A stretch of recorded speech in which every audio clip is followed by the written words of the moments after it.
여기 오랫동안 사람들의 기억 속에서 잊혀졌던 한 기록이 있습니다. 뭐랄까, 믿기 힘든 사건들로 가득 찬 일종의 연대기라고 할 수 있죠. 지금부터 저희와 함께 이 기록을 한 장 한 장 넘겨보면서 한 과학자가 사막 한가운데서 벌였다고 주장하는 이 비밀스러운 전쟁의 실체를 한번 따라가 보시죠. 1955년 메가더 장군이 이런 말을 남겼습니다. 당시에는 그냥 공상과학 소설에나 나올 법한 이야기로 들렸을지도 모르겠네요. 하지만 단 한 사람에게만큼은 이 행성 간의 전쟁이 이미 벌어지고 있는 현실이었고 자신이 바로 그 최전선에 서 있다고 믿었습니다. 네, 바로 이 문서에 따르면 그 전쟁은 이미 1954년에 시작됐다고 합니다. 지금부터 우리가 살펴볼 이 기록은 바로 그 누구도 몰랐던 분쟁의 연대기인 셈이죠. 자, 그럼 그 첫 페이지를 함께 넘겨보겠습니다. 1950년대 초반으로 거슬러 올라갑니다. 비르헬렘 라이히라는 한 연구가가 우주에서 온 정체불명의 적을 발견하고 그들에게 ETA라는 암호명을 붙입니다. 에너지 알파 혹은 수수께끼라는 뜻인데요. 라이히가 밤하늘에서 포착한 어떤 정체불명의 에너지 신호에 붙인 이름입니다. 그는 이게 그냥 단순한 별빛이나 자연현상이 아니라고 생각했어요. 지구를 위협하는 지적인 존재가 보내는 신호, 바로 그 증거라고 확신했던 거죠. 자, 여기서 흥미로운 점이 뭐냐면요. 라이히가 이걸 그냥 UFO 같다고 뭉뚱그려 말한 게 아니라는 겁니다. 나름의 과학적인 기준을 세워서 별하고 구별하려고 했다는 거죠. 표를 보시면 아시겠지만 색깔, 크기, 움직임 같은 것도 있지만 가장 결정적인 건 바로 반응이었어요. 자신의 장비를 들이댔을 때 일반적인 별은 그냥 빛이 살짝 약해지는 정도였는데 이 MAI라는 것들은 마치 의지가 있는 것처럼 속도를 늦추거나 휙 방향을 틀거나 아예 사라져버리는, 그러니까 의도적으로 회피하는 듯한 움직임을 보였다는 겁니다. 그리고 마침내 기록에 남은 첫 번째 전투가 벌어집니다. 라이히가 개발한 신기술, 스페이스건이 성공적으로 AR을 격퇴시킨 거죠. 이 사건은 그에게 이 전쟁에서 우리가 이길 수 있다는 엄청난 확신을 심어주게 됩니다. 라이크의 주장에 따르면 이 EA의 주무기는 우리가 생각하는 그런 빔이나 미사일 같은 게 아니었어요. 그보다 훨씬 교묘하고 무서운 것, 바로 행성 전체의 생명력을 조용히 앗아가는 거대한 에너지장이었습니다. 그의 이론에서 가장 핵심적인 개념이 바로 이 두 에너지의 대립입니다.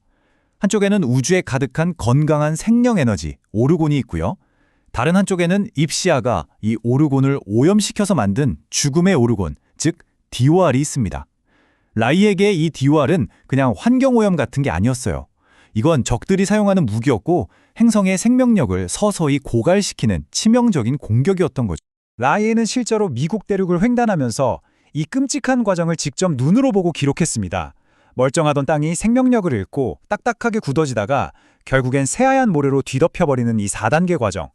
그에게 이건 자연적인 사막화 현상이 아니었습니다. 에너에 의한 아주 체계적인 행성살해 과정이었던 거죠. 이 보이지 않는 적과의 조용한 전쟁에 맞서기 위해서 라이히는 자신의 무기를 업그레이드해야만 했습니다. 그리고 그 과정에서 아주 위험하지만 동시에 강력한 돌파구를 찾아내게 되죠. 여기서 라이의 이론은 정말 역설적인 지점에 도달하는데요. 바로 OR-OUR이라는 개념입니다.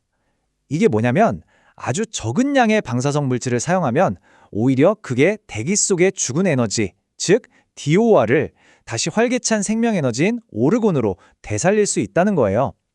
뭐랄까, 이열치열처럼 독으로 독을 다스리는 셈이죠. 이 발견이야말로 그의 날씨 조절 장치를 행성 간 전쟁 무기로 탈바꿈시킨 결정적인 열쇠였습니다. 그래서 이 두 기술, 그러니까 하늘에서 나쁜 에너지를 끌어내는 클라우드 버스터와 그 에너지를 다시 좋은 에너지로 바꾸는 ORU를 합쳐서 마침내 스페이스건이 탄생합니다. 이건 그냥 무기가 아니라 방어와 동시에 대기를 치유하는 그런 도구였던 거죠. 자, 이렇게 최종 병기를 완성한 라이히와 그의 팀은 애리조나 투손의 사막에 기지를 세웁니다. 그리고 바로 그곳에서 이 기록에 남아있는 가장 직접적이고 또 가장 격렬했던 대결이 벌어지게 됩니다. 기록을 보면 이 전투는 정말 필사적인 방어전으로 묘사되어 있습니다. 하늘이 불길한 보라색으로 변하고 팀원들이 원인 모를 메스가움과 마비 증상으로 쓰러지는, 그야말로 압도적인 적의 공격에 맞서는 극적인 상황이었죠. 그 위험의 규모가 어느 정도였냐면요, 정말 충격적입니다. 공격 당시의 가이거 계수기가 분당 10만 카운트를 넘어섰는데 이건 그냥 측정 한계를 아예 벗어나 버린 수치예요. 당시 알려진 그 어떤 방사능 수치보다도 훨씬 높은 말 그대로 치명적인 수준의 에너지가 그들을 덮쳤다는 뜻입니다. 그리고 이 격렬했던 전투는 당시 10살이었던 라이히의 아들이 남긴 이 목격담으로 마무리됩니다. 보라색 구름이 사라진 자리에서 은색 원반이 날아올랐다는 아주 고전적인 UFO 목격담이죠. 정말 결정적인 순간에 나온 증언이 아닐 수 없습니다. 자, 이렇게 치열한 전투에선 이겼지만 전쟁이 끝난 건 아니었습니다. 더 큰 문제가 남아 있었거든요. 바로 태평양에서 오는 비구름을 원천 봉쇄하고 있던 거대한 보이지 않는 에너지 장벽이었습니다.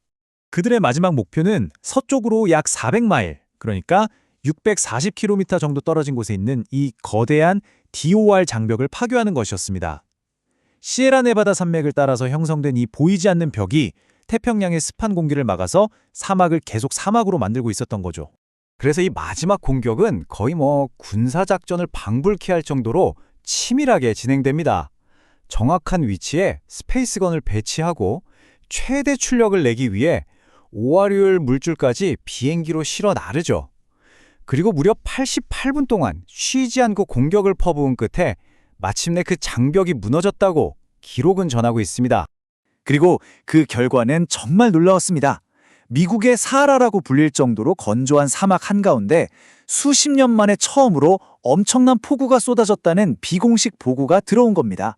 그런데 이 극적인 승리 이후에 아주 기이하고 또 놀라운 후폭풍이 찾아옵니다. 마치 하늘 자체가 이상 반응을 보이기 시작한 것처럼요. 장벽이 무너지고 몇 주 동안 대기의 가이거 수치가 계속해서 10만 CPM을 넘나들었습니다. 하지만 라이히는 이걸 핵폭발 후에 나타나는 그런 방사능 낙침과는 전혀 다르다고 봤어요. 이건 마치 대기가 오랫동안 알아왔던 열병을 이겨내면서 그동안 쌓여있던 죽음의 에너지, DOR을 격렬하게 밀어내는 행성적 치유 과정이라고 해석한 거죠. 지구가 스스로 정화작용을 시작했다는 겁니다. 그리고 이 모든 경험을 통해서 그가 도달한 궁극적인 결론이 바로 이겁니다. 우주적 대사. 좀 어려운 말 같지만 쉽게 말해 생명 에너지와 물, 즉 날씨가 사실은 서로 다른 모습일 뿐 본질적으로는 같다는 거예요.